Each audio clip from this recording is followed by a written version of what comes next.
వేరే వచ్చేస్తున్నాయి. ఈరోజు అందరూ కూడా పురుషుల్లో యవనస్తులు సిక్స్ ప్యాక్ అంటుంటారు. అదొక స్టైల్ అయిపోయింది లోకంలో. తప్పుగా సిక్స్ ప్యాక్ ఉండమని తప్పేం పాపే కాదు, కానీ దానికంటే ముందు లోపల ఏముండాలి? 66 ప్యాక్ ఉండాలి. ఏముండాలి? 6 ప్యాక్ కాదు కానీ ఏముండాలి? 66 ప్యాక్ అంటే 66 గ్రంథాలు నీలో ఉండాలి. దేవుని స్తోత్రం. 66 గ్రంథాలని 66 ప్యాకేజీలు అయ్యి 66 ప్యాకులు నీ లోపు ఉంటే నువ్వు బలవంతుడు. దేవుని స్తోత్రం. ఒక 6 ప్యాక్ ఉంటే వెనకాల కొడితే పడిపోతావు, దెబ్బతింటావు. 66 ప్యాక్ ఉంటే కనుక నువ్వు శక్తిమంతుడిగా ఉంటావు, దేనిని తట్టుకుంటావు, దేనిని ఎదుర్కోగలదు. దేవుని స్తోత్రం. కాబట్టి మనము మన అంతరంగ గీతలో ఈ 66 ప్యాక్ నిర్మించుకుందాం. దేవుని స్తోత్రం. దాంట్లో అర్థాన్ని గుర్తిందాం, ఆ రీతిగా మనం జీవిద్దాం. దేవుని స్తోత్రం. రైట్, దేవుని వాక్యంలో నేరుగా వెళ్ళిపోదాము. మరి పరిశుద్ధ బైబిల్ గ్రంథంలో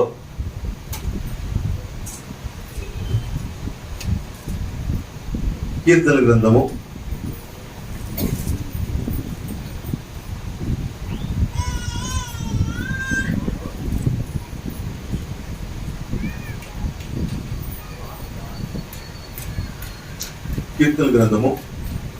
150 అధ్యాయం.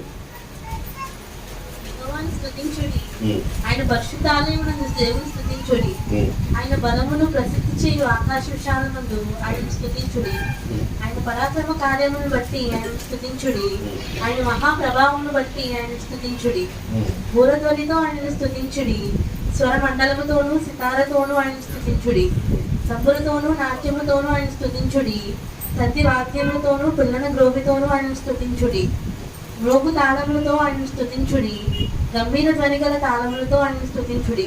సకల ప్రాణులు యెహోవాను స్తుతించుదురుగాక. యెహోవాను స్తుతించుడి. హల్లెలూయా. మనం ఈ సంవత్సరంలో మొదటి ఆదివారం దేంతో మనం ప్రారంభిస్తున్నాం? స్తుతించడంలో ప్రారంభిస్తున్నాం. స్తుతి మన జీవితాన్ని మారుస్తుంది. దేవుని స్తుతించడం అనేది మనం నేర్చుకోవాలి, అలవర్చుకోవాలి. పౌలు శీలలో జైల్లో ఉన్నప్పుడు దేవుణ్ణి స్తుతించారు. పరిస్థితిని దేవుడు మార్చాడు. కాబట్టి ఈ వారం మనము స్తుతితో మన జీవితాల్లో ప్రారంభించుకుంటాం. మొదటి ఆదివారం చిన్న ప్రార్థన. సకల ఆశీర్వాదాలకు కారణభూతుడా యేసు ప్రభా నీకు వందనాలు. ఈ ఉదయకాల సమయంలో ప్రభా ఇంతవరకు పాటలు పాడి మిమ్మల్ని కీర్తించాము. చెప్పిన సాక్ష్యం మీ నామాన్ని భయంకరిస్తుందండి. అలాగే ఆరాధనలో మీరు మా మధ్య ఉన్నారు. స్తోత్రాలు. నీ వాక్య జ్ఞానం చేయించుండగా నీ బిడ్డనే నన్ను మరుగుపరిచి నీ ఆత్మనాయం నుంచి కూడి వచ్చిన బిడ్డలతోనూ నాతోనూ మీరు మాట్లాడి బలపరచమని యేసు నామములో ప్రార్థించి అడిగి మేము పొందుకున్నాం తండ్రి. ఆమేన్. దేవుని స్తోత్రం. దేవుని వాక్యం చెప్తుంది, యెహోవాను స్తుతించుడి, ఆయన పరిశుద్ధ ఆలయమందు ఆయన దేవుణ్ణి స్తుతించుడి. ఆయన బలమును ప్రసిద్ధి చేయు ఆకాశముల విశాలమందు ఆయనను స్తుతించుడి. దేవుని స్తోత్రం. కాబట్టి దేవుడిని స్తుతించాలంటే మొదట మనకి దేవుని గురించి స్పష్టంగా తెలియదు. దేవుడిని మనం స్తుతించాలంటే దేవుడి గురించి స్పష్టంగా తెలియాలి. రోజున దేవుడు ఉన్నాడు అని భక్తి చేసేవాడు చాలా మంది ఉన్నారు. ఆ భక్తి నేను అంటలేదు, కానీ దేవుడు ఉన్నాడని భక్తి చేసిన వాళ్ళు చాలా మంది ఉన్నారు. కానీ దేవుడు ఎలా ఉంటాడు, ఆయన ఏమై ఉన్నాడు అని ఆయన ఉనికిని గురించిన ఆలోచన కానీ ఆ ధ్యానం కానీ ఆ ధ్యాస కానీ లేదు. ఎవరైతే దేవుని గురించిన ఆలోచన, ఆయన గురించిన ధ్యానము, ఆయన గురించినటువంటి ఆయన ఉనికిని తెలుసుకునే ప్రయత్నం చేస్తారో వారి జీవితాల్లో దేవుని స్తుతించడానికి ముందుకు వస్తారు. దేవుని స్తోత్రం. ఎవరైతే దేవుడు గురించి తెలుసుకుంటారో, ఒక మాట చెప్తాను చూడండి. సామెతల గ్రంథము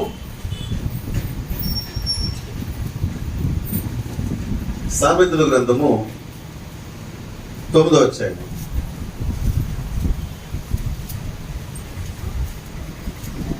సామెతల గ్రంథము 9వ అధ్యాయము కాదమ్మా 10వ వచనం చదవండి. యెహోవా యందు భయభక్తులు కలిగి ఉండుటే జ్ఞానమునకు మూలము. పరిశుద్ధ దేవుని గూర్చిన తెలివియే వివేచనకు ఆధారము. దేవునికి స్తోత్రము. దేవుని యందు భయభక్తులు కలిగి ఉండటమే జ్ఞానమునకు మూలమట. ఎవరైతే దేవుని యందు భయభక్తులు కలిగి ఉంటారో వారి జీవితంలోకి ఏది ప్రవేశిస్తుంది? జ్ఞానము వస్తుంది. ఆ జ్ఞానం వచ్చినప్పుడు వారి జీవితంలో అది ఏ రంగమైనా, అది ఉద్యోగమైనా, వ్యాపారమైనా, చదువైనా, కుటుంబమైనా, ఏదైనా కూడా ఒక వ్యక్తి అభివృద్ధి చెందాలంటే జ్ఞానం చాలా కావాలి. ఎవరి జీవితంలో జ్ఞానం కలిగి ఉంటారో వారు ఆ రంగాల్లో అభివృద్ధి చెందుతారు. అయితే జ్ఞానం ఎక్కడి నుంచి వస్తుందంటే దేవుని యందు భయభక్తులు కలిగి ఉండడమే జ్ఞానము. దేవుని యందు భయభక్తులు రావాలంటే దేవుని గురించిన అవగాహన ఉండాలి. చాలా మందికి ఈ రోజున దేవుని గురించిన అవగాహన లేదు. దేవుని గురించిన అవగాహన లేకపోవడం వల్ల వారి ఆత్మీయ జీవితంలోనూ వ్యక్తిగత జీవితంలోనూ చాలా కోల్పోతున్నారు. నువ్వు దేవుని గురించి తెలుసుకోవడానికి చాలా ప్రాముఖ్యమైన విషయాలు బైబిల్లో నీకు అర్థమవుతున్నాయి. ఎప్పుడైతే ఒక వ్యక్తి దేవుని గురించి తెలుసుకుంటున్నాడో ఆ వ్యక్తిలోకి మొదట ఏమవుతుంది? దేవుని భయము వస్తుంది. ఆ భయం ఏం చేస్తుందంటే అతని జ్ఞానాన్ని తీసుకొస్తుంది. దేవుని గురించి బైబిల్ ఏం చెప్తుందంటే దేవుడికి 2 నివాసాలు ఉన్నాయంట. అంటే 2 ఇళ్ళు ఉన్నాయి. 2 ఇళ్ళు ఉన్నాయి. ఆ 2 ఇళ్ళు ఏంటో చెప్పాలి. అతను 2 అడ్రస్లు ఉన్నాయి.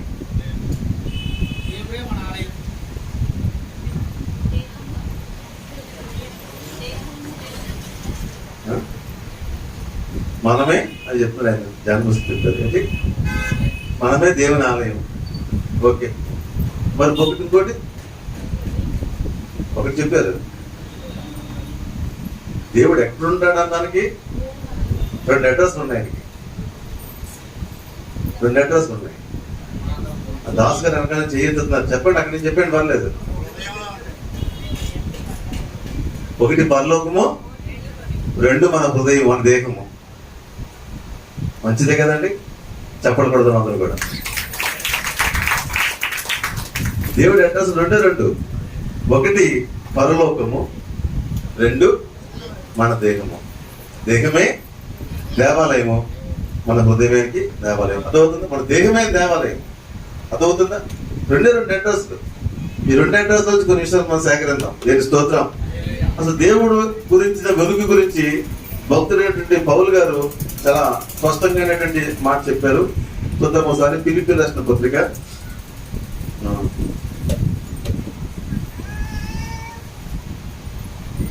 ఫిలిప్పీయులకు క్షమించండి, తిమోతికి రాసిన పత్రిక 6వ అధ్యాయము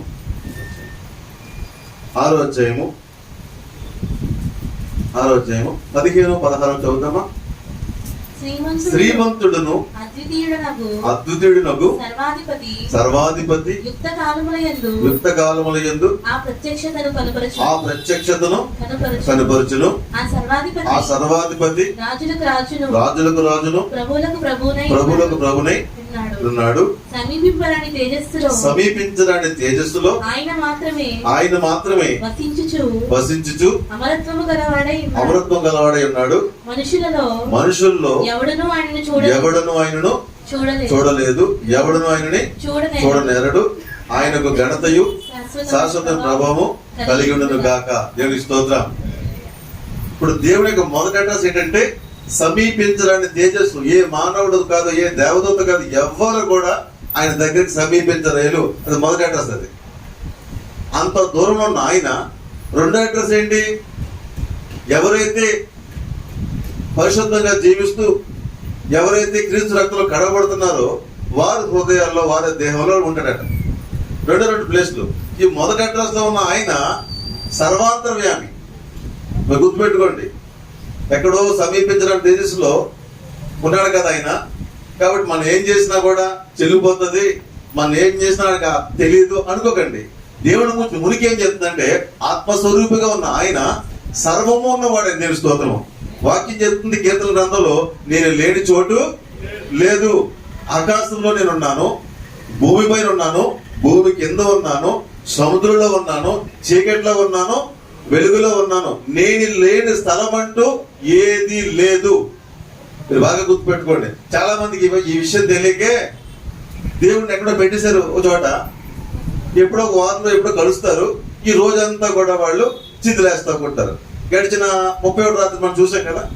31 తేదీని ఎలా ఉంటారంటే ఆ సాయంకాలం 31 ఏం చేద్దాం ఇదే మెసేజ్ అందరికి కూడా. ఏం చేద్దాం అంతే, ముందు అది కొనుక్కోవచ్చు, ఇది కొనుక్కోతాం, మన సిట్టింగ్ వేద్దాం. అక్కడ నేను చూసుకుంటే ఇది వేస్తారు. వేసిన తర్వాత మనకి కూతురు మారిపోయి నెమ్మదిగా లోనికి ఎక్కి రూపం మారిపోతుంటది. రూపం మారిపోయి పరిస్థితి లోనికి వచ్చేది. రూపం మారిపోతుంది. కాబట్టి రూపం మారిపోతుంది. మీరు చూసుకోండి, సాయంత్రం అయినప్పటికి వెళ్ళండి, రాత్రికి ఏమవుతుందంటే హల్లెలూయా. కాబట్టి సాయంత్రం మన తెలియదే ఉంది. ఇంక అందరూ కూడా విపరీత కేకలు, గోళ్ళు, చేతలు ఇంకెలా ఉంటాయంటే ఇంక వాళ్ళు ఏం మాట్లాడతారు వారికే తెలియదు. మన గోపినాథ్ గారు అపోలో చేస్తారు కదా, ఇక్కడ ఉన్న డాక్టర్ గారు 31st నైట్ అంట హాస్పిటల్లో బోర్డు కేసులు వస్తున్నాయంట. వీళ్ళ కోసం కొన్ని స్పెషల్ గా వీళ్ళు ఏం హోటల్లో ఏం చేస్తారు, జాయింట్లు అంత ఆఫర్లు అన్ని ఆల పెడతారు. వాడేమో స్పెషల్ గా అమ్ముతుంటాడు. వీళ్ళు ఏం చేస్తారట, అపోలో డాక్టర్ ఇక్కడ ఉన్నారు, స్టీల్ లెవర్లు, స్టీల్ రాడ్లు, ఏంటి వీళ్ళు కాళ్ళు ఇరిగిపోతాయి కదా. బైకులు డ్రైవ్ చేసిన తర్వాత ఇష్టానుసారంగా డ్రైవ్ చేస్తే వీళ్ళకి ఏమి ఇరిగిపోతాయి, కాళ్ళు చేతులు ఇరిగిపోతుంటాయి. ఇటువంటి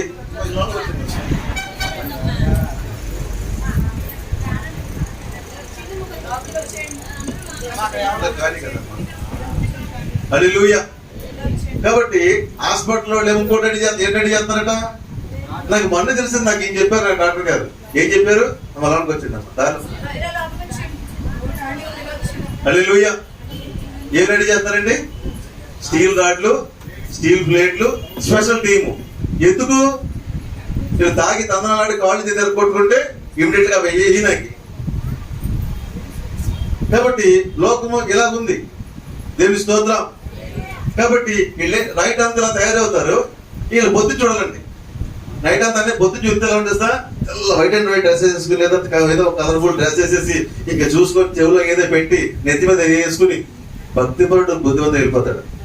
రాత్రి దెయ్యం, పగలు దేవదూత. ఇది భక్తి కాదు. పగలు ఒక జీవితం, రాత్రి ఒక జీవితం, నిన్న ఒక జీవితం, ఈరోజు జీవితం కాదు. కాబట్టి జీవితం అంటే దేవునితో నిత్యం నడవడం తెలుసు స్తోత్రము. దానికి ఆ రోజు ఆ సమయం లేదు, ఎందుకంటే దేవుడు అన్ని వేళ ఉన్నాడు. మన దృష్టి ఏంటంటే ఒక రోజు, ఒక సమయం, ఒక ప్లేస్, అక్కడికైతే భక్తి. ఆ తర్వాత వాళ్ళు బయటకు వదిలి ఇష్టం, అది భక్తి కాదు. దేవుడు అన్ని వేళలో ఉన్నవాడు, అన్నింటా కూడా అన్ని చూస్తున్నవాడు. కాబట్టి మన భక్తి ఎప్పుడు కూడా దేవుడు నన్ను చూస్తున్నాడు. ఏ టైంలో చూస్తున్నాడు, పగలు చూస్తున్నాడు, రాత్రి చూడలేదా, రాత్రి చూసి పగలు చూడలేదా, ఇంట్లో చూసి బయట చూడలేదు, బయట చూసి ఇంట్లో చూడలేదు, ఆయన అన్ని వేళ ఉన్నాడు, అన్ని సమయంలో ఆయన లేని చోటు లేదు. మొదటి గ్రహం మనం కలిగి ఉండాలి. చాలా మంది గ్రహింపు లేకపోవడం వల్లనే వారి జీవితంలో దేవుని భక్తి చేస్తున్న భ్రమలో ఉన్నారు, కానీ వారిలో ఏమీ లేదంటే దేవుని భయము లేదు. ఒకసారి బైబిల్లో మనం గమనిస్తే, ఒక పరాయి దేశంలో ఫరో ఇంట్లో పనిచేస్తున్నాడు ఎవరు, యోసేపు. పోతీఫర్ గారి ఇంట్లో పనిచేస్తూ, ఆ ఇంట్లో పనిచేసినటువంటి ఆ సమయంలో ఆ యజమానుడు ఏమందంటే, యజమాని ఇంటి వాడు లేడు, ఈ గురుడు యవనస్తుడు ఈ పనివాడిని చూసింది. ఈ పనివాడిని చూసి ఆ యజమానురాలు పాపపు కన్నేసింది, నా భర్త లేడు, మనం కలిసి పాపం చేద్దాము, ఇప్పుడు ఎప్పుడే రాడు, నువ్వు నేనే ఉన్నాము అని యవనస్తున్నటువంటి యోసేపుని ఆమె బలవంతం చేసింది, చాలా ప్రయత్నం చేసింది. ఆ ఎవ్వరూ లేరు ఆ సమయంలో. కానీ యవనస్తుడు, యవనకాలం ఉన్నవాడు, పరాయసం ఉన్నాడు, ఆ ఇంట్లో పనిచేస్తున్నవాడు, పనివాడిగా ఉన్నవాడు, ఆ వ్యక్తి ఒకటే మాట్లాడాడు, దేవునికి విరుద్ధంగా పాపము నేను చెయ్యను. అంటే ఆ స్థలములో అక్కడ ఆయన ఉన్నాడు, దేవుని స్తోత్రం. ఆయన లేని చోటు లేదు. అటువంటి భయం నీలో ఉందా లేదా? కాబట్టి ఆ స్థలములో ఆ చోట ఆయన ఉన్నాడు, ఆయన లేని చోటు లేదు. కాబట్టి యోసేపు అటువంటి గ్రహింపు కలిగి ఆ పాపము చేయలేదు కనుకనే అతని జీవితము సింహాసనం వెళ్ళి దేవుని స్తోత్రం. ఎక్కడికి వెళ్ళింది అతను? ఒక దాసుడైన వాడు అదే దేశంలో ప్రధానమంత్రిగా సింహాసనం ఎక్కాడు. నీ జీవితము ఉన్నతమైన స్థితికి ఎదగాలంటే, పైకి వెళ్ళాలంటే, నీ వ్యక్తిగత జీవితంలో దేవుడు ఉన్నాడనే భయం కలిగి ఉండాలి. ఆ భయములో పాపం చేయడానికి నీలో భయము ఉండాలి. ఎవరి జీవితంలో ఇటువంటి మనసు కలిగి ఉన్నారో వారి జీవితాలు ఎక్కడికి వెళ్తాయంటే చెర నుంచి సింహాసనం పైకి వెళతాయి. కాబట్టి ఈరోజు చాలా మంది జీవితంలో దేవుని భయం అనేది లేదు, భక్తి ఉంది. ఆ భక్తి ఏంటంటే భయము లేని భక్తి. ఆ భయం లేని భక్తి వారి జీవితంలో ఆశీర్వాదము తేటం లేదు. కాబట్టి దేవుని బిడ్డగా మీరు చర్చకొస్తున్నారు, బాప్తిసం పొందారు, కానీ మీలో ఒకటి కావాలి. ఏం కావాలంటే మీరు పరిపూర్ణులు అవ్వాలి. మీరు ఏమవ్వాలి? పరిపూర్ణులు అవ్వాలి. పరిపూర్ణులు దేంట్లో మనం పరిపూర్ణం అవ్వాలంటే, మొదటిగా దేవుని ప్రేమలో పరిపూర్ణం అవ్వాలి. అదో నెంబర్ 1 ఏంటి? ప్రేమలో పరిపూర్ణం అవ్వాలి. అలాగే పరిశుద్ధతలో పరిపూర్ణం అవ్వాలి. విశ్వాసంలో పరిపూర్ణ అవ్వాలి, సమర్పణలో పరిపూర్ణ అవ్వాలి, నిరీక్షణలో పరిపూర్ణ అవ్వాలి. కాబట్టి ఒక విశ్వాసి పరిపూర్ణ అవ్వాలంటే 5 భాగాలు ఉన్నాయి. 1 పరిశుద్ధత, 2 ప్రేమ, 3 విశ్వాసము, 4 నిరీక్షణ, 5 సమర్పణ. ఈ 5 వచ్చే వరకు కూడా నువ్వు పరిపూర్ణంగా దేవుని బిడ్డవు కావు. ఆ 5 రావడానికి సంఘము దేవుని వాక్యం చేత నీకు స్వాగతం చేస్తుంది. స్తోత్రం. కాబట్టి సంఘంలో క్రమం తప్పుగా వస్తూ దైవ సేవకుల చేత పరిశుద్ధాత్ముడు మాట్లాడిన మాటలు నువ్వు వింటూ ఉంటే ఈ 5 విషయాలు నువ్వు పరిపూర్ణ అవుతావు. ఎప్పుడైతే పరిపూర్ణమైనవో ఈ పరిపూర్ణ వ్యక్తి ఎవరు అంటే వారు దేవుని బిడ్డలు. దేవుని స్తోత్రము. అర్థమవుతుందా? ఏదో పులిగేశానండి, బాప్తిసం తీసుకున్నానండి, పేరు మారిపోయిందండి, నువ్వు దేవుని బిడ్డ అంటే లోకంలో దేవుని బిడ్డగా అనిపించవు, కానీ దేవుని దృష్టిలో నువ్వు దేవుని బిడ్డ పరిపూర్ణుడు కావు. నువ్వు దేవుని దృష్టిలో పరిపూర్ణుడు అవ్వాలంటే ఈ 5 నీకు రావాలి. ఏమి రావాలి మనం చెప్పండి? 1 పరిశుద్ధత, ఏదైనా పర్లేదు. 1 పరిశుద్ధత, 2 ప్రేమ, 3 విశ్వాసము, 4 నిరీక్షణ, 5 సమర్పణ. ఎవరిలో ఈ గుణాలు ఉంటాయో వారు ఏమవుతారంటే దేవుని బిడ్డలుగా పిలువబడతారు. దేవుని స్తోత్రము. అది అంతా ఒకరోజు వచ్చేవి కాదు. ఇవి ఈ ఒకరోజు గంటలో వచ్చేవి కాదు. ఇలా బాప్తిసం ముంచండి విని వచ్చేవు. దేవుని సన్నిధికి వస్తూ ఉంటే నెమ్మదిగా దేవుని వాక్యం నీతో మాట్లాడినప్పుడు, పరిశుద్ధాత్మని సాక్షాత్గా ఉన్నప్పుడు ఈ 5 గుణాలు నీలో వస్తాయి. దేవుని స్తోత్రం. కాబట్టి దేవుని యందు భయభక్తులు నీకు రావాలంటే దేవుడు ఉన్నాడని గ్రహింపు నీలో ఉండాలి. కాబట్టి చాలా మంది జీవితంలో దేవుడు గురించి అవగాహన లేదు. ఇంకా బైబిల్లో చాలా మాటలు ఉన్నాయి. దేవుడు ఉనికిని గురించి మాట్లాడుకుంటూ వస్తే అపొస్తలుల కాలంలో దేవుడు వాక్యం చెప్తుంది, ఆకాశము ఆయన సింహాసనము, భూమి ఆయనకి పాదపీఠము. అర్థమవుతుందా? ఎప్పుడైతే నువ్వు దేవుడి గురించి తెలుసుకుంటే ఆకాశం అంటే అంటే ఇది ఆకాశం ఎంత చెప్పండి, ఎవరన్నా ఎంత చెప్పండి. మనం చెప్పలేము. అది ఆకాశం ఎవరు వర్ణించగలుగుతాము? ఆకాశం ఆయనకి సింహాసనం, భూమి వాక్యం చెప్తున్నా అపొస్తలుల గారిలో. అంటే భూమి ఎలా ఉందంట? కాలకి చిన్న పేటలాగా ఉందంట. అంత గొప్ప దేవుడు ఆయన. అందుకని అంటాడు, నన్ను మీరు దేవాలయం నిలబెడతారు అంటాడు. ఆయన అన్నమాట అక్కడ వాక్యం ఎక్కడ అపొస్తలుల గారిలో ఉంటుంది, నన్ను మనుషుల చేత కట్టబడే దేవాలయం నేను నివసింపను. ఎంతో నన్ను మీరు ఊహిస్తున్నారు, నాకు ఏ గుడి కట్టగలుగుతారు మీరు? నాకు గుడి మీరు కట్టలేరు, అది అసాధ్యము.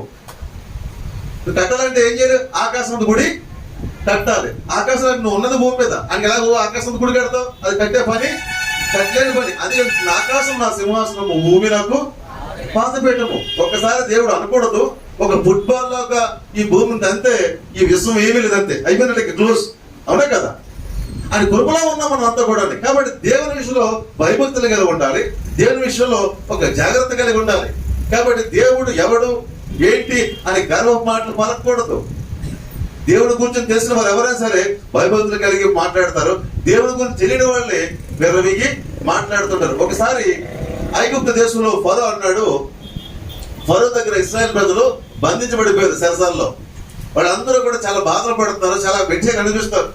అటువంటి వారిని విడిపించడానికి దేవుడు మోషే నాయకుడిని పంపించాడు.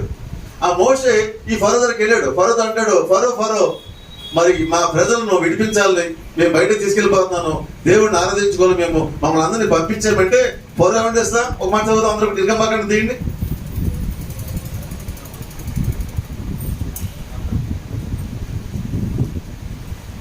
హల్లెలూయా. నిర్గమాకాండం చూడండి ఒకసారి. నేను నోట్ చేయలేదు పాయింట్లు. నిర్గమాకాండంలో ఒక మాట అంటాడు, 5వ అధ్యాయము 3వ వచనం. మొదటి మాట ఏమి చెప్తుంటే, తర్వాత మోషే అహరోను వచ్చి ఫరోను చూసి, ఇశ్రాయేలు దేవుడైన యెహోవా అరణ్యములకు ఉత్సవము చేయుటకు నా జనమును పోనిమ్మని ఆజ్ఞాపించాలని. ఫరో నేను అతని మాట విని ఇశ్రాయేలు పోనించటకు యెహోవా ఎవడు? నేను యెహోవాని ఎరగను, ఇశ్రాయేలును పోనీయను. యెహోవా ఎవడు? ఆయన నాకు తెలియదే, నేను ఇశ్రాయేల్ పోనవును అని అంతే. ఒకటే మాట అన్నాడు, యెహోవా ఎవడు? అది ఆ మాట ఏం మాట? గర్వ మాట, మామూలు మాట? దేవుడి గురించి తెలియదు, తెలుసుకో, తప్పేమీ కాదు. తెలుసుకుంటే ఆయన కొంచెం అర్థమవుతుంది. అంతేగాని తెలుసుకోకుండా ఆడేవాడు గీడేవాడనే మాట లోకంలో ఎవరితో మాట్లాడితే ప్రమాదం సుమా. యెహోవా ఎవడు? ఆయన ఎరగను, నేను పంపించను అన్నాడు. ఓహో, నేను ఎవడో నీకు తెలియాలి అనుకున్నాడు దేవుడు. అంతే.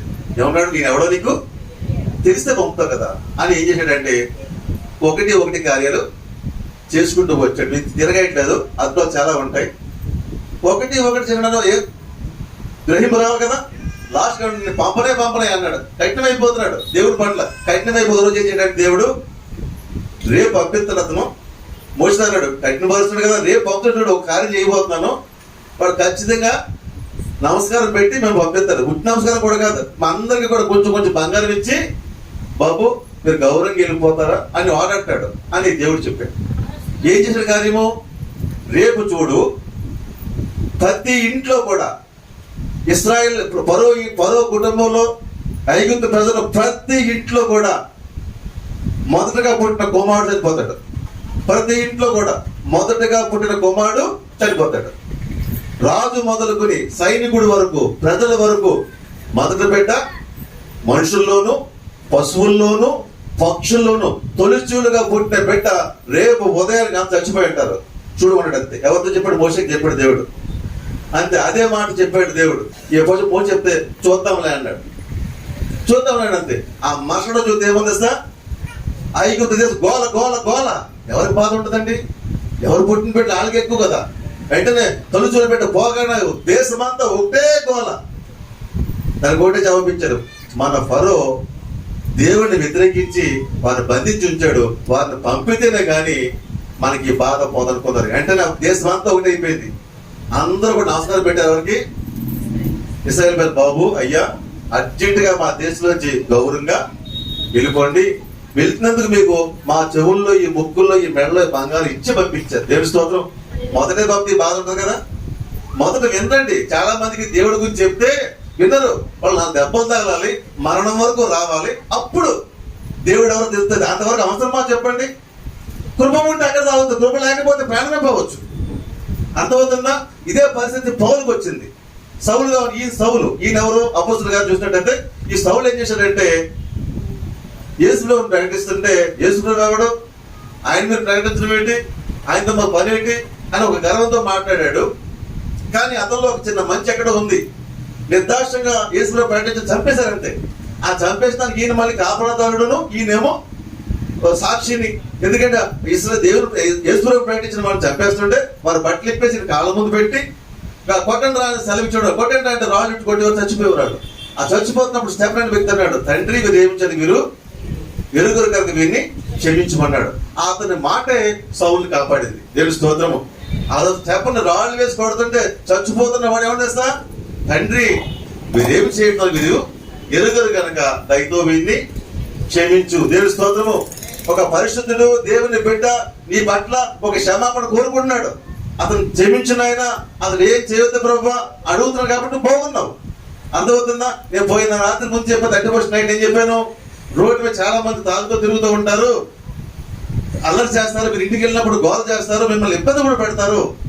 వారు పోవాలని కోరుకోకండి, వారిని ఆశీర్వదించండి, వారు బ్లెస్ చేయండి, వారు మారాలి. అందుకే ఒకరు ప్రభు వచ్చాడు కాబట్టి ప్రతి ఒక్కరు బ్లెస్ చేయండి. అంతేగాని మీ నోటి వచ్చినతో వీడు పాడైపోవాలి, నాశనం అయిపోవాలి మాత్రం కోరుకోకండి.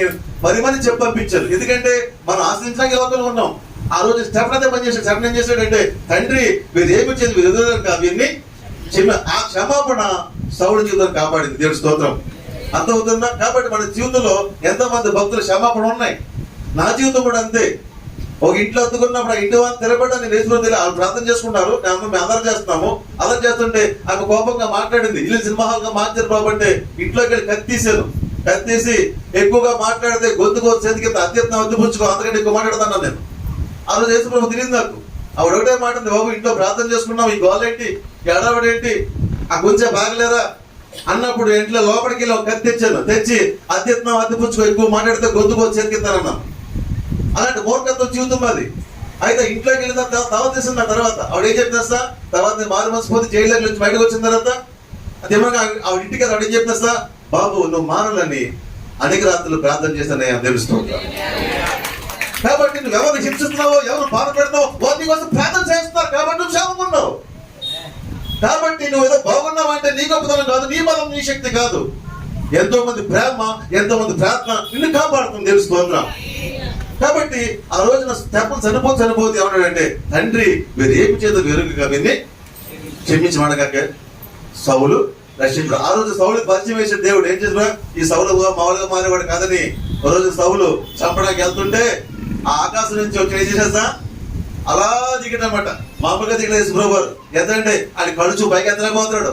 ఒక తేజోమైన వెలుగుతో బగబగ మంటలతో యేసుప్రభు స్వరూపం చూడగానే సౌలు కలుతుని పడిపోయాడు. అంతే చచ్చిన వాళ్ళు అయిపోయాడు. అబుసగా 9 చూడండి తీకున్నప్పుడు అప్పుడే యేసుప్రభు అప్పటిదాకా యేసుప్రభు గురించి ఏమన్నాడు, యేసుప్రభు ఎవడు అన్నాడు. యేసుప్రభు ఎవడంటే యేసుప్రభు ఏం చేయలేదు, కనిపించాడు అంతే. యేసుప్రభు ఎవడంటే ఏమి చేయలేదు, కనిపించాడు అంతే. కనిపించగానే ఆయన తేజస్సును వీడి చూడలేక సౌలు 2 గోళ్ళు కాలిపోయింది. మొత్తం మండిపోయింది 2 గోళ్ళు. ఆ తేజ వెలుగు చూడలేక ఆ నేల పడిపోయి మాట పట్టినాడు. ఎవరు ప్రభు, నాకు అర్థం కాలేదు ప్రభు అన్నాడు. అప్పుడు ప్రభు అన్నాడు, నేనే నీవు హింసించుతున్న యేసును. ఆ మాటని సాగిపోతానండి. అంత శక్తిమంతుడు, అంత సర్వసంపన్నుడిని శిష్యులు కొడతాం, దెబ్బలు ఎవరు అవుతున్నాయి? యేసుప్రభుతో తను మాట్లాడుతుంది, నీవు హింసించుతున్న యేసును నేనే. అంతగా హింసించాడు దేవుడు. దెబ్బ కొట్టి సౌలు ఎంత ఆయన ఏమి చేయలేదు. కారణం ఏమి? స్టెఫన్ లాంటి వాడు 9 మంది ప్రార్థన చేద్దాం. ఆ క్షణంలోనే సౌలుకి బొర్రలో గ్రహింపు వచ్చింది. అప్పటి నుంచి అదే లాస్ట్ సీన్ అంత ఎవరికి? సౌలుకి. వెంటనే ఆ క్షణం నుంచే సౌలు పౌలుగా మారాడు. ఈ నిజం తెలిసినప్పుడు ఒక రోజున ఈ సౌలు గారు పౌలుగా మారిన తర్వాత రాజు దగ్గర వెళ్ళాడు. అక్కడికి కైసర్ దగ్గర వెళ్ళాడు. కైసర్ దగ్గర తీర్పులో ఉన్నాడు. కైసర్ చెప్తాడు, సౌలు ఏంటయ్యా నువ్వు కొత్తగా ప్రభుత్వం ప్రకటిస్తున్నావేంటి? ఇంతకుముందు ప్రభు దూషించావు, వ్యతిరేకించావు, వాళ్ళని పట్టుకుని చంపేశావు, ఇప్పుడు ప్రభు గురించి చెప్తున్నావేంటి అని రాజు అడిగాడు. రాజు అడిగితే ఆ రాజుగారు చెప్పారు, అపోస్తలుల గారు అంట తర్వాత చూడండి రోడ్లో వస్తుంటది, అగ్రపరాజ అంటాడు. అగ్రపరాజ యేసు ప్రభు గురించి ఏం చెప్పమంటావు? నేను కన్న వాటిని విన్న వాటిని నేను మర్చిపోగలనా? ఆకాశం అంత ఉన్నాడు ఆయన, తేజోమయుడు, ఆయన హింసించాను నేను. అలాంటి వాడిని చూడగల 2 కళ్ళు పోయినాయ్యా. ఆయన సామాన్యుడు కాదయ్యా. ఆయన గురించి తెలిసిన తర్వాత నేను ఆయన ప్రకటించి నేను ఉండలేకపోతానయ్యా. ఆయన తప్పుగా చూసుకోవద్దు, తప్పుగా అంచనా వేయొద్దు. కానీ యేసు ప్రభు చూసిన తర్వాత అని అంటాడు, నేను కన్న వాటిని విన్న వాటిని చూడకుండా చెప్పకుండా నేను ఉండలేనని ఆ రాజు ముందు, కోర్టు ముందు, పబ్లిక్ ముందు సాక్ష్యం ఇచ్చిన వాడు ఎవరంటే సౌలు. దేవుడి స్తోత్రం. కాబట్టి దయచేసి దేవుని గురించి తెలుసుకో, అది నీకు ఆశీర్వాదకరమైంది. దేవుని భయభక్తులు, అది నీకు జ్ఞానం సంబంధించింది. దేవుని భయభక్తులు వెళ్ళకుండా నువ్వు ప్రేమతో నింపబడతావు. దేవుని తెలుసుకో, నీలో విశ్వాసం అభివృద్ధి చెందుతుంది. ఆ విశ్వాసం గొప్ప కార్యాలను చూడగలుగుతావు. దేవుడి స్తోత్రం. కాబట్టి దేవుని గురించి తెలియని వాళ్ళు ఏమేమి మాట్లాడుతూ ఉంటారు. ఈ రోజు దేవుని భయం ఏంటో మీకు తెలియాలి, దేవుడు ఎవడో అర్థం కావాలి. ఇలాగని చెప్పి మీలో భయం పెట్టేసి దేవుడు మిమ్మల్ని భక్తిగా చేయడానికి ఇష్టపడలేదు. గుర్తుపెట్టుకోండి, భయపెట్టాల్సి వస్తే పెద్ద గొప్ప ఏమీ కదా దానికి. అర్థమవుతుందా? దేవుడు భయపెట్టి లోకాన్ని మార్చుకున్నట్టు 1 క్షణం చాలు. ఆయన లోకాన్ని మానవుడు దిగరావట్లేదు, కలవసలు ప్రాణము పెట్టక్కర్లేదు. ఆయన మన కొరకు దెబ్బతి చనిపోతుంది పని లేదు. దేవుడు మనల్ని మార్చుకోవాలనుకుంటే 1 క్షణం చాలు. నేనే దేవుడిని విశ్వ దిగి కనబడితే చాలు, ఆయన ప్రతాపం చూపితే చాలు, మొత్తం ప్రపంచం అంతా సాగిలు పడిపోతారు. ఆ భక్తి ఆయన అవసరం లేదు. దేవుడిగా గుర్తించి ఆయన ప్రేమను అర్థం చేసి ఆయన వాడుగా ఉన్న దేవుడు కోరుకుంటే స్తోత్రము. దేవుడి ప్రేమ నీకు అర్థం కావాలి. తండ్రి కొడతాడు, తండ్రి తిడతాడని చెప్పేసి ఎంతకాలం తండ్రి భయపడతావు? తండ్రి ప్రేమను అర్థం చేసుకుంటే ఆయన లోబడిపోతుంది. దేవుడి స్తోత్రం. అవునా కాదండి? మా నాన్న కొడతాడు, మా నాన్న తిడతాడంటే మీ నాన్న కొడతాడో తాగడం మానేస్తాం, మీ నాన్న తిడతాడని దొంగతనం చేయడం మానేస్తాం. కానీ నీ బుద్ధి ఏముంది? దొంగ బుద్ధి. నీ బుద్ధి పాపం బుద్ధి. అది దేవుడు కోరుకోవట్లేదు, అది తండ్రి కోరుకోవట్లేదు. నువ్వు ఎలాంటి పెట్టవో, ఎవరు పుట్టిన పెట్టవో తెలుసుకుని ఆ తండ్రికి తగ్గ బిడ్డగా ఉండాలని బతికితే అది దేవుడికి ఆశీర్వాదం. దేవుడి స్తోత్రము. అది దేవుడు కోరుకుంటున్నాడు. అంతేగాని దేవుడి లోకాన్ని మాత్రం 1 క్షణం చాలదు. కానీ దేవుడు దేంతో కోరుకుంటున్నాడు? ప్రేమతో కోరుకుంటున్నాడు. నీకు ఎవరో తెలుసుకోవాలి, నీ సంగతి ఏంటో తెలుసుకోవాలి, నేనెవరో తెలుసుకోవాలి, నాతో నీకు సంబంధం బట్టి తెలుసుకోవాలి. దానిని బట్టి నువ్వు దగ్గర రా, అప్పుడు నేను కోరుకుంటున్నాను. దేవుడి స్తోత్రం. అందుకే చెప్పాను, నువ్వు సంపూర్ణుడు కావాలంటే మొదట ఆయన పరిశుద్ధత గుర్తించు, నువ్వు పరిశుద్ధుడు ఉండు. దేవుడు ఒక పిలుపు ఒకటే, లోకంలో దేవుడి గురించి పిలిపెడు సార్, నేను పరిశుద్ధుడు కాక మీరు పరిశుద్ధులై ఉండండి. దేవుడు కోరుకున్న మాట ఏంటి? నేను పరిశుద్ధుడు, మీరు పరిశుద్ధులై ఉండండి. అదే కోరుకుంటాడు. అంతేగాని ఇంకేదో మార్చుకున్నామన్నదైనా. నువ్వు పరిశుద్ధం ఉండాలని అనుకుంటావా? నేను పరిశుద్ధుడు నా దగ్గర రా, నా దగ్గర వస్తుండగానే నువ్వు పరిశుద్ధులు అవుతుంది. తెలుసుకోవద్దాం. మొదటి పరిశుద్ధులు ఉండేది నా ప్రేమ. ఆయన ప్రేమ ఏంటి? శత్రువును కూడా ప్రేమించే ప్రేమ, పాపిని కూడా ప్రేమించే ఈ ప్రేమ. ఈ ప్రేమ నువ్వు కలిగి ఉండాలి. నా ప్రేమ నీకు అర్థం కావాలి. అందుకే పరిశుద్ధాత్మ చేసి కానీ ఏంటంటే మన హృదయ దేవుడి ప్రేమను కుమ్మరిస్తాడు. దేవుడి స్తోత్రం. రెండోది ప్రేమ. మూడోది ఏంటి? విశ్వాసము.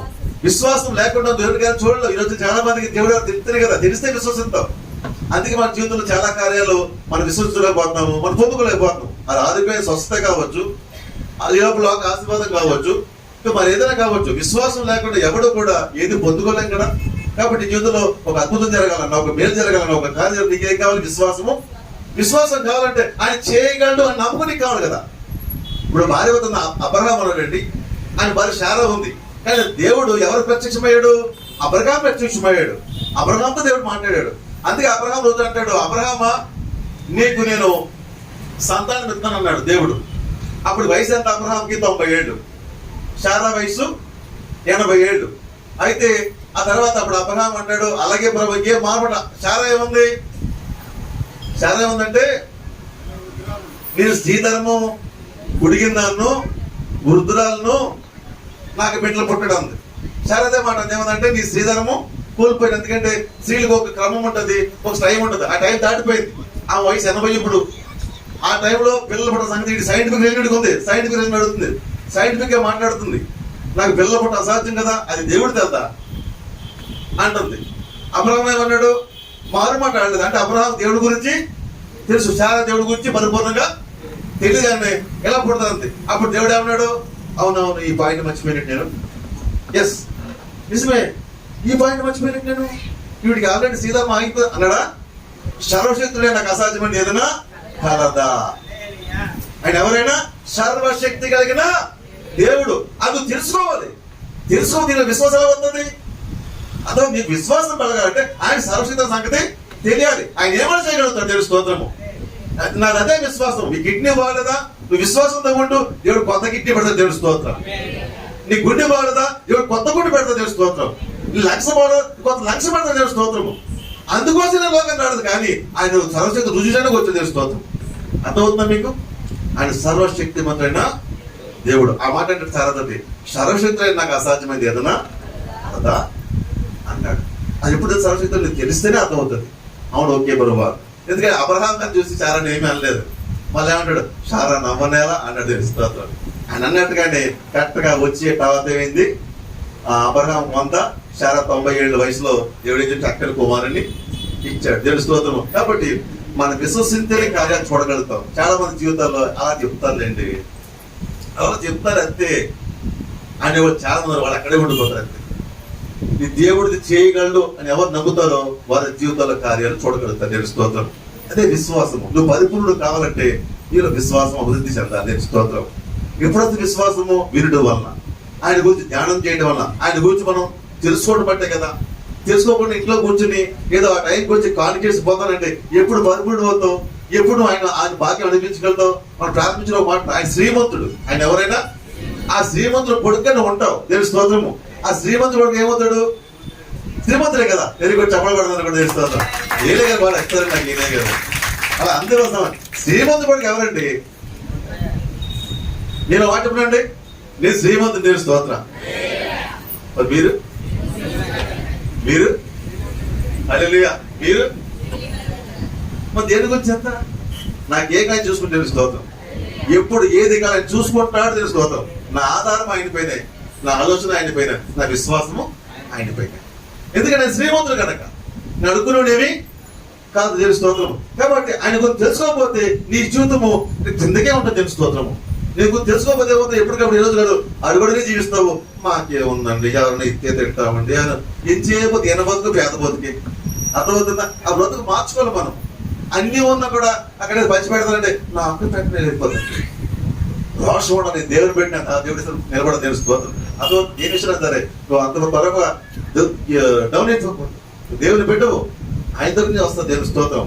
అలాంటి ఎదురు చూపు నీలో ఉండడానికి నిరీక్షణ కావాలి. దేవుడి స్తోత్రము.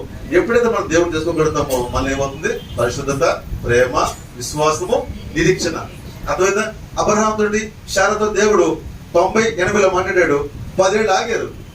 దేవుడు కార్యము చేశాడు కదా, నిరీక్షించాలి కదా. దేవుడు ఒక మాట పలికాడంటే అది జరిగిస్తాడు. ఆ జరిగే వరకు నిరీక్షించాలి. నిరీక్షించాలంటే నీకు ఏం కావాలి? దేవుడి గురించి తెలియాలి. ఆయన నమ్మదగిన వాడు, ఆయన ఏమైనా చేయగలుగుతాడు. కాబట్టి ఎదురు చూద్దాం. ఆయన ఎదురు చూస్తే తప్పకుండా నువ్వు కార్యం పొందుకుంటూ తెలుసుకోవద్దాం. హల్లెలూయా. కాబట్టి అలాగే ఆయనలో మనము సంపూర్ణ సమర్పణ ఎప్పుడు నమ్మించుకున్నాము?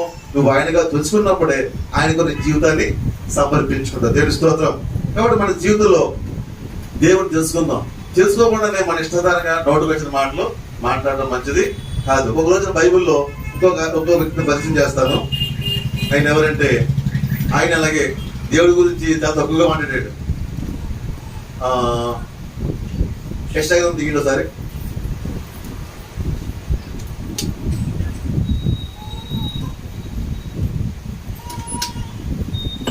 యెషయా గ్రంథము అషూర్ రాజు మాట్లాడుతాం ఒకసారి. అది రాజుల్లో కూడా ఉంటుంది తొందరగా. ఒక యెషయా గ్రంథం దిగింటే ఒకలేమో యెషయా గ్రంథం 36 వచ్చాయి. తీసి పెట్టుకోండి. మళ్ళీ అదే విషయము మనకి రాజులు 2వ గ్రంథం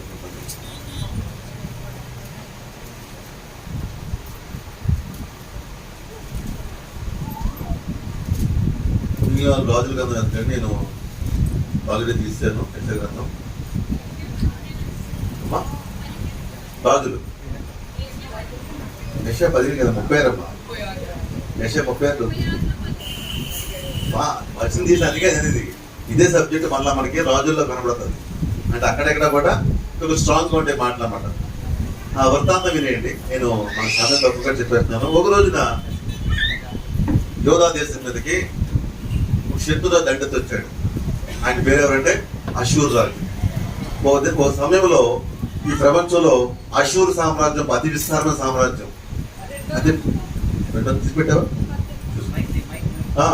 అషూర్ సామ్రాజ్యము ఒక కాలంలో అది ప్రపంచాన్ని నిలబడి చేసింది. అంత బలమైన సామ్రాజ్యం అది. ఎందుకంటే వారు వెళ్ళిన చోట విద్యా సాధించుకుని వస్తారు. గొప్ప బలంగా ఉంది. అంటే ఈ ప్రపంచం విశ్వం చరిత్ర తీసుకుంటే కనుక ఒక టైంలో వాళ్ళు ప్రపంచాన్ని లీడ్ చేశారు. గ్రేట్ అలెగ్జాండర్ ఎలాగా ఒక టైంలో లీడ్ చేశాడో అలాగే ఒక కాలంలో అషూర్ దేశం కూడా ప్రపంచాన్ని లీడ్ చేసింది. అలాంటి టైంలో అన్ని జయించుకుంటూ పోతున్నారు వీళ్ళు. అన్ని జయించుకుంటూ పోతా ఉంటే ఇంక లాస్ట్కి ఏం మిగిలిందంటే యోధా దేశం మిగిలింది. ఇది చిన్న దేశం, ఇజ్రాయెల్ దేశం చిన్న దేశం ఇది. ఈ చిన్న దేశం మీదకి ఈ రాజు యుద్ధానికి వస్తున్నాడు. యుద్ధానికి వచ్చే ముందు ఏ రాజు ఏం చేస్తారంటే ముందు యుద్ధం చేయడు. ఫస్ట్ యుద్ధం చేయడు. ఏ రాజ్యమైనా సరే యుద్ధం ఎవరు చేయరు. ఫస్ట్ ఏం చేస్తారంటే వాళ్ళు బార్డర్లో ఉంటారు. బార్డర్లో ఉండి నాతో యుద్ధం చేస్తావా, మాకు లోబడి మాకు పన్ను కడతావా, అంటే మా అధికారి మీ రాజ్యంలో ఉంటారు, మీకు రాబడంతా కూడా మా దేశానికి పంపించాలి, మేము ఏది కోరుకుంటే అది మీరు ఇవ్వాలి, అలా ఇచ్చి మాకు లోబడతారా, మాతో యుద్ధం చేస్తారా, ఒక సంధి ఫస్ట్ అడుగుతారు. యుద్ధం చేసినప్పుడైతే యుద్ధానికి సిద్ధమవుతాడు. లేకపోతే తెల్ల జెండాతో గుర్రంతో వచ్చాడు. వచ్చి ఏం చేస్తారంటే మా రాజు మీ ఆజ్ఞకు ఒప్పుకున్నాడు, ఈ రోజు నుంచి ఈ క్షణం నుంచి మా రాజ్యం మీదే అంటాడు. ఇది ఈ ప్రపంచంలో జరిగిన యుద్ధాలకు ఇదే ఆట జరిగింది. అదే పరిస్థితిలో అషూర్ సామ్రాజ్యంలో ఉన్నటువంటి ఒక వ్యక్తి అషూర్ రాజు పంపించాడు. ఎవరు పంపించాడంటే అతని పేరు ఏం పేరంటే సెన్హెరీబు.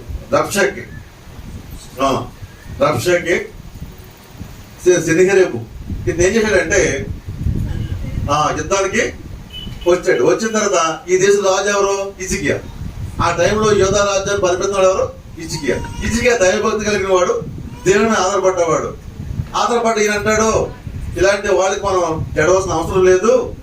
వాస్తవానికి అషూర్ దేశం సామ్రాజ్యం పెద్దది, వాళ్ళ సైన్యం పెద్దది, వాళ్ళ సామర్థ్యం పెద్దది, వాళ్ళ విజయాలు ఉన్న ట్రాక్ బాగానే ఉంది, కానీ మన దేవుడు గొప్పవాడు. ఇది ఇద్దరు మన దేవుడు గొప్పవాడు, మన పక్షంగా యుద్ధం చేస్తాడు. అషూర్ రాజు లోకానికి గొప్పవాడే, ప్రపంచానికి గొప్పవాడేమో కానీ దేవుడు గొప్పవాడు కాదు కదా. కాబట్టి మనం దేవుడిపై అనుకుందాము. కాబట్టి ఎవరు భయపడద్దు, దేవుడు మన పక్షానికి కార్యం చేస్తాం. దేశంలో ప్రజలందరూ కూడా చెప్తున్నాడు ఏమని, రేపు భయపడకండి, దేవుడు మన తోడుగా ఉంటాడు, తప్పకుండా రాజుని జయిస్తాము, మనం గెలుస్తామని ఈ రాజు చెప్తే ఎవరు ఇచ్చిగా చెప్తున్నాడు. చెప్తుంటే ప్రజలు ఏమనుకుంటారు, మన రాజుగారికైనా బుర్ర ఉందా లేదా, ఆలోచన ఉందా లేదా, వీళ్ళందరూ ప్రతి దేశం కూడా లోపడిపోతుంది వాడికి, మనమేమో వాడికి ఎదురు తిరుగుతున్నాం ఏంటి, మన రాజుకైనా ఆలోచన లేదేమో అందరూ అనుకుంటున్నారు. కానీ ఎజిగా చెప్తున్నాడు, భయపడకండి అయ్యా, భయపడకండి, మన దేవుడు గొప్పడు, ఏదైనా చేస్తాడు, ఏదో కార్యం చేసి వాడిని వెనక పంపిస్తాడు, మనం జయిస్తాము అని రాజు చెప్తున్నాడు. రాజు చెప్తుంటే ఈ సెన్హెరీబు అంటాడు, ఎవరు శత్రుదేశపు సైన్యాధిపతి అంటాడు, యోధా ప్రజలు అక్కడ తర్వాత మాట చదువుకోండి. ఏమిటంటే చూడండి 15 చదవండి. యెహోవాను బట్టి, చూడండి 15 వచనం, యెహోవాను బట్టి మిమ్మల్ని నమ్మించి యెహోవాను విడిపించును, ఈ పట్టణము అశూర్ రాజు చేతిలోని చెక్కబోని విజయా చెప్తున్నాడే. ఓ ప్రజలారా, యెహోవా గొప్పవాడు, మనల్ని విడిపిస్తాడు, మనల్ని కాపాడు చెప్తున్నాడే. మోసపోకండి, మోసపోకండి. మా ట్రాక్ ఎంత గొప్ప తెలుసా అని తర్వాత ట్రాక్ చెప్తున్నాడు. చదవండమ్మా. Very good. చెప్పిన మాట మీరు అంగీకరింపవలదు. అష్షూరు రాజు సెలవిచ్చినది ఏమనగా, నాతో సంధి చేసుకుని నా యొద్దకు మీరు బయటకు వచ్చేయడలా మీతో ప్రతి మనిషి తన ద్రాక్ష చెట్టు ఫలమును తన అంజూరపు చెట్టు ఫలమును తినచ్చు, తన బావి నీళ్లు త్రాగుచూ ఉండును. అట్టు పిమ్మట మీరు చావక బ్రతుకున్నట్లుగా నేను వచ్చి మీ దేశము వంటి దేశమునకు, అనగా గోధుమలను ద్రాక్షారసమును గల దేశమునకును, ఆహారమును ద్రాక్ష చెట్లను గల దేశమునకును మిమ్మల్ని తీసుకుని పోదును. యెహోవా మిమ్మల్ని విడిపించునని చెప్పి హిజ్కియా మిమ్మను మోసపుచ్చుచున్నాడు. ఆయా జనముల దేవతలలో ఏదైనాను తన దేశమును అష్షూరు చేతుల నుండి విడిపించినా హమాదు దేవతలు ఏమాయను, అర్పాదు దేవతలు ఏమాయను, సెబర్వీయము దేవతలు ఏమాయను. షొమ్రోను దేశపు దేవత నా చేతుల నుండి షొమ్రోను విడిపించిన, యెహోవా నా చేతుల నుండి యెరూషలేమును విడిపించినటకు ఈ దేశముల దేవతలలో ఏదైనా తన దేశమును నా చేతిలో నుంచి విడిపించినది కలదా అని చెప్పాను. అయితే అతనికి ప్రత్యుత్తరం ఇయ్యవద్దని రాజు సెలవిచ్చుట చేత వారెంత మాత్రమును ప్రత్యుత్తరం ఇయ్యగా ఊరుకొనరి. వస్తాము. రాజు అంటున్నాడు, మా ట్రాక్ చెప్తాను మీరండి. మా ట్రాక్ ఆడదంటే మీకు చాలా దేశాలు జయించాం. ప్రతి దేశంలో కూడా వాళ్ళ వాళ్ళ దేవుళ్ళు ఉన్నారు, వాళ్ళ వాళ్ళ దేవతలు ఉన్నారు. ప్రతి దేశంలో మీరు జయిస్తున్నాడు, వాళ్ళ దేవతలు ఏమి చేయలేము. వాళ్ళ దేవుడు వాళ్ళని కాపాడలేరు. ఎవడో కూడా మాకు తల వంచేంత మాకు యుద్ధము చేయలేరు. దేవతలు దేవుడు అందరూ లోకిపోయారు. వాళ్ళకంటే మీ దేవుడు గొప్పవాడా? ఏం చెప్పాడంటే వాళ్ళ దేవుడి కంటే మీ దేవుడు గొప్పవాడా? రాజు కింద మనకు కనబడుతుంది. గొప్పవాడానని కాదు కదా. మోసపోకండి. మీ యుద్ధం చేస్తే దేవుళ్ళు ఏం చేయలేరు, దేవతలు ఏం చేయలేరు, మనుషులు కూడా ఏమి అంత శక్తిది, అంత సామర్థ్యం అని చెప్తుంటే ఇజికే మాటకు లోబడి ఏమి ప్రత్యుత్తరం లేదు. ఈ మాట పలకగానే ఇజికే చేయడం తెలుసా? ఈ మాట పలకగానే ఇజికే చేయడంటే కన్నీళ్లు కాచి ప్రవక్తకి వెళ్ళాడు. ప్రవక్త ఇలా అంటున్నాడు బోర్డర్లో కూర్చుని. ఏం చేయమంటామంటే ఆ ప్రవక్త రాజు కలిసి కన్నీటి ప్రార్థన చేసి దేవుడిని అడిగారు, ఇదిగో ప్రభువా, శత్రువు ఇలా అంటున్నాడు, మాకు ఆధారం నువ్వే, మాకు బలం నువ్వే, నువ్వేదో చేయకపోతే మాకు దారి లేదయ్యా అని ఇద్దరు ప్రార్థన చేస్తే దేవుడు ఏం చెప్పాడు తెలుసా? చూడండి 30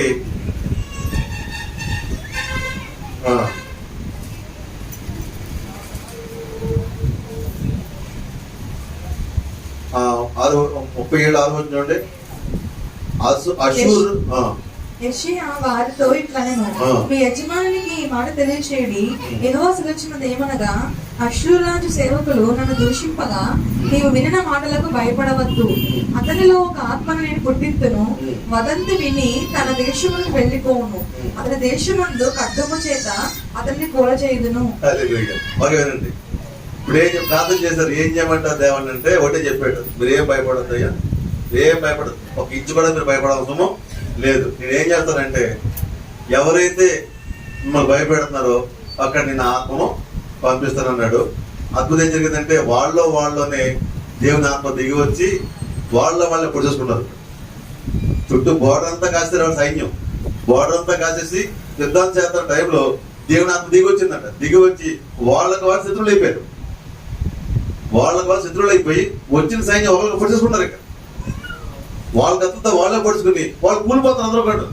ఆ సైన్యం అర్థం కాలేదు ఏంటిది, అందరూ సత్యంగా ఉన్నాము, ఇంకా అగ్ని ఎవరికి సైనికుడు రాలేదు, యుద్ధం జరగట్లేదు, మనల్ని పొడిచి తెచ్చిపోతారు అన్నమాట. పొడుస్తారు ఒకళ్ళ కూలిపోతాం, వాళ్ళని పొడుచుకోవడం కూలిపోవటం. వెంటనే ఇది లాభం లేదు, ఇది దేవుని కార్యమే. వాళ్ళకి అర్థమైపోయింది ఇది దేవుని. ఇక్కడ ఒక క్షణం మనం ఉన్నామంటే మనం ఒక్కడము మిగలం అంతే. మనలో మన శత్రువులు అయిపోతారు, ఎవడో బయటికి రావట్లేదు. అంత ఒకళ్ళు పొడిచి చచ్చిపోతారు. వెంటనే వాడు బ్యాకప్ అయిపోయాడు. దానికి యుద్ధం చేసి సవాల్ బదులు ఏం చేసాడు, బోర్డర్లోకి వెనక్కి వెళ్ళిపోగానే ఊళ్ళోకి వెళ్ళగానే ఈ సైన్యాధిపతిని ఈ రాజును పట్టిన వ్యక్తిని ఏం చేయాలంటే ఆ ఊళ్ళోకి వెళ్ళి దేవుడు నమస్కారం పెట్టుకుంటాడట. నీ దేశాలు జయించాక ఒక్కటి మాత్రం మిగిలిపోయింది మాకు, అయినా మేము జాగ్రత్తగా వచ్చాము, దేవుడి గుళ్ళకి నమస్కారం పెట్టుకుంటే ఆడప్ప వచ్చి తండ్రి చంపాడు. ఎవరి ఈ ప్రతాపాల పలికి గర్వమాల పలికి ఎవరు చెప్పి కొడిగి చంపేశాడు అంతే. కాబట్టి దేవుడిపై తిరగబడ్డ వాడి ప్రపంచంలో ఎవడు కూడా లేడు. దేవుడికి స్తోత్రం. చరిత్ర చెప్తున్నారు. కాబట్టి కొంతకాలం ఒక శ్రమ ఉండొచ్చు, బాధ ఉండొచ్చు, కానీ ఎప్పటికీ దేవుడిపై విజయము రాదు. ఇది భయపడ్డా నా ఉద్దేశం లేదు. అర్థం చేసుకోండి. దేవుడి గురించి తెలుసుకోండి. దేవుడు ఈ భయం చేత దేవుడు కోరుకోవట్లేదు. ఈ భయం చేత దేవుడు కోరుకోవట్లేదు. దేవుని ప్రేమను గుర్తించు, ఆయన పరిశుద్ధ దేవుడు తెలుసుకో, ఆయన విశ్వాసాన్ని పెంచుకో, నిరీక్షణ పెంచుకో, సమర్పణ కలిగి జీవించు. అది దేవుడు కోరుకుంటాడు. నేను స్తోత్రం. కాబట్టి మన జీవితంలో దేవుని గురించి తెలుసుకుంటే వాక్యం చెప్తుంది. వాళ్ళ మూల వాక్యం వెళ్ళిపోతున్నాను నేను. సామెతల గ్రంథము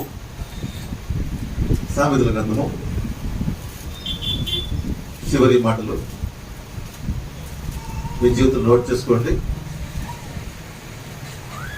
9వ అధ్యాయము 10వ వచనము. యెహోవా యందు భయభక్తులు కలిగినట్టే జ్ఞానమునకు మూలము. దేవుడి స్తోత్రం.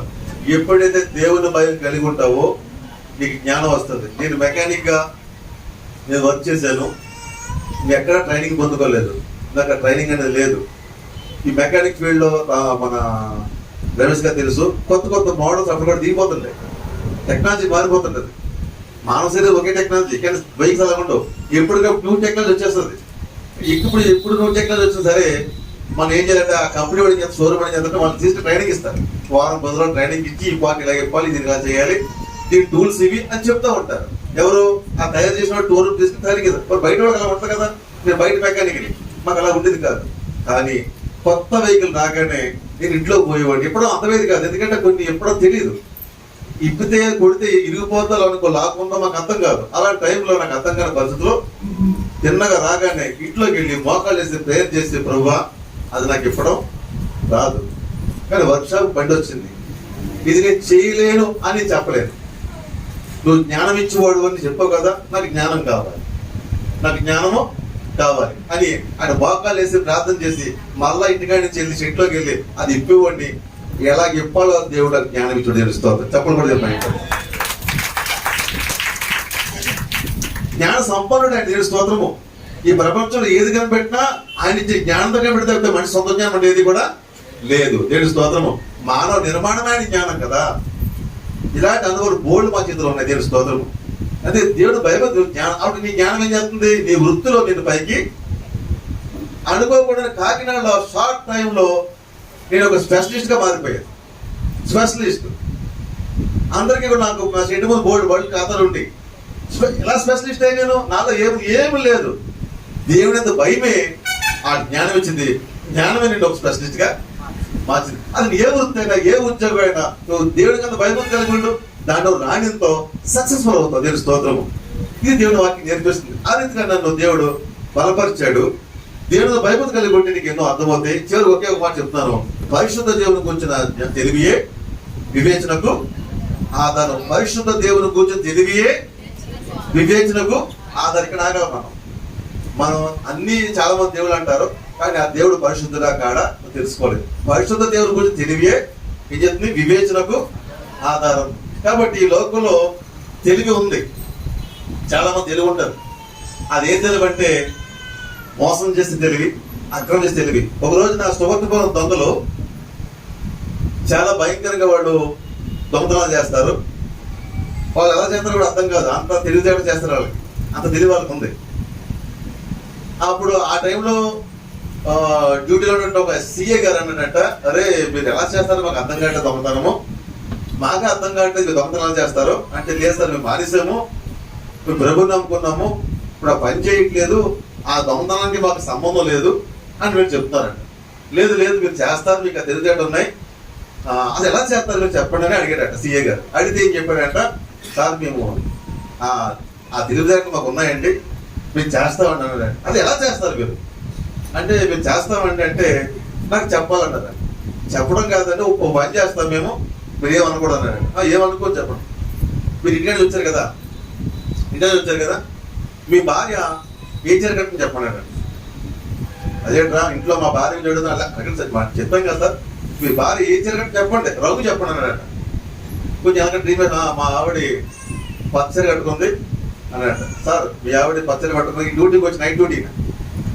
మా దొంగల్లో ఒక్కండి ఉదయం 2 సార్లు మీ ఆవిడ చీర ఇప్పటికొద్దు రండి. వీడి షాప్ చేయనా, పరిస్థితి పెట్టాడు. నిజం సార్, నా మాట నమ్మండి సార్. మీ భార్య కట్టుకున్న చీర 1 గంట మా వాడు ఉదయారంటే ఆ చీర పడుకుని మీ చేతిలో పెడతాడు. ఇది షాకు. మరేమో పందెం కదది, ఒప్పుకోవాలి సార్. ఒక పని ఇచ్చాడు. పరిస్తే ఎంత సరిగ్గా గంట అయిందంతే. ఆ గంటలో ఆ భార్య చీర పడుకొచ్చి ఈ చేతి పెట్టాడు. ఈయనకి బొరపాడైపోతుంది. ఎలా జరిగింది ఏంటి కవర్ చిచ్చిపడిపోతాడు. ఎందుకంటే అది మ్యాటర్ కదా. ప్లీజ్ ప్లీజ్ సార్, ఇది మటుకు చెప్పరా ఎలా చేసావంటే, ఏం లేదు సార్ మా దగ్గర తెలిసేట్లు ఉన్నాయి. ఏం చేసావు? ఏం లేదు సార్, మెడికల్ షాప్లోకి వెళ్ళి సిరంజి కొన్నామా, ఆ సిరంజ నీళ్లు తాగాను, ఆ కిటికీలో వచ్చి మీ భార్య మీద కొట్టాను 4 సార్లు. ఆ నీళ్లు పట్టాయి ఒంటి మీద. బళ్ళు వచ్చేసిందా లేదా ఆవిడేం వేసుకుందా అని చెప్పి వయసుకున్నడికి నడుచుకుంది కదా. తడిసిపోగానే ఆవిడ చూసుకుంది. అయ్యో నేను పాస్ పోసుకున్నానా లేదా బయట పోసిందా ఏంటి తెలియక మొత్తానికి గబగబా ఆ చీర ఇప్పేసి బయట ఆరేసి పక్కన వేసేసి మనం కుదిర కట్టుకుందండి. ఆవిడ ఎప్పుడు ఇప్పుతా మేము చోత కూర్చున్నాము. ఆ చీర ఇప్పిందండి, తెచ్చి మీకు ఇచ్చా ఉండదు. అంటే ఆ దొంగతనం చేయడానికి చాలా తెలివితేటలు ఉంటాయి. అంటే తెలివితేటలు లోపల ఉన్నాయి. అది పరిశుద్ధ దేవుని గురించి తెలివితేటలు కాదు. సాతాన్ని ఇచ్చే అదొక సాధారణ తెలివితేట ఎత్తాడు, ఇలాంటి తెలివితేట ఎత్తాడు. ఆ తెలివితేటలో నువ్వు ఏం చేస్తాడు, సంపాదించాలి అనుకుంటావు. అనుకుంటావు వాడు దొంగడు ఏమనుకుంటాడు, సాధన ఏమవుతాడు, సంపాదించడం ఎందుకురా, ఏటీఎం మిషన్ బద్దగొట్టావంటే బోల్డ్ అటు చేసే అలా వస్తాయి. అట్టదారులు దొంగదారులు వాడి తెలిసేటట్లు. రాజదారి దేవుడి దగ్గర తెలుస్తుంది. కానీ భవిష్యత్తు దేవుడు కూర్చున్న తెలివి నీకుంటే నేను రాజమార్గంలో ఉంచుతాడు, అది నీకు ఆశలో తెలుస్తుంది. అందుకే ఆయన కలిగి ఉంటే ఏం జరుగుతాడ, ఈ చివరి మనం చదువుకోండి. భవిష్యత్తు దేవుని కూర్చున్న తెలివియే వివేచనకు ఆధారము. నా వల్ల నీకు దీర్ఘాయువు. ఈడు తిరుగుతూ నడుచుకున్నావు ఏమవుతుంది, దీర్ఘాయువు వస్తుంది. అలా తాత తెలివితే ఏం చేస్తావు, దొంగతనం చేస్తావు. ఏముందో పట్టుబడ్డావంటే ఆడు అవతడు ఆడి ఇష్టం, వాడు కోపం తిన్న కొట్టచ్చు, స్పాట్ చెప్పవచ్చు. అంతే. దొంగతనం చేశారండి, ఏం చేస్తారు చెప్పండి. దొంగతనం చేసి ఒకడు అటు పట్టుకున్నారు, ఏం చేస్తారు, తమ్మని కట్టేసి మీకు తెలుసో తెలియదు ఏం చేస్తారండి, కొడతా ఉంటారు. ఆ కొట్టడానికి మంచివాడు చెడవచ్చు. ఒకటి తగలగొట్టిన కొట్టాడు అనుకోండి, స్పాట్ లో అవుట్. అవునా కదా. కాబట్టి ఆ శాతాన్ని నుంచి తెలివితేటలు వచ్చి నీకేమవుతుంది, అకాల మరణము రావచ్చు. కానీ పరిశుద్ధ దేవుని గురించి తెలివి ఏం చేస్తుందంట, వివేచన కాదు. నా వల్ల నీకు దీర్ఘాయువు కలుగును, నీవు జీవించే సంవత్సరములు అధికములవును. దేవునికి స్తోత్రం చెప్పడం అయిపోతాం. నీవు జీవించే సంవత్సరం అధికమవ్వాలంటే ఆయనతో భయభక్తులు కలిగి ఆయన తిరుగుతూ నడుచుకో. అప్పుడు నీ జీవితము లైఫ్ లాంగ్ ఉంటావు. అది నీకు ఆశీర్వాదకరంగా ఉంటుంది. దేవుడి మాటను దీవించును గాక. ఆమేన్. ప్రార్థన.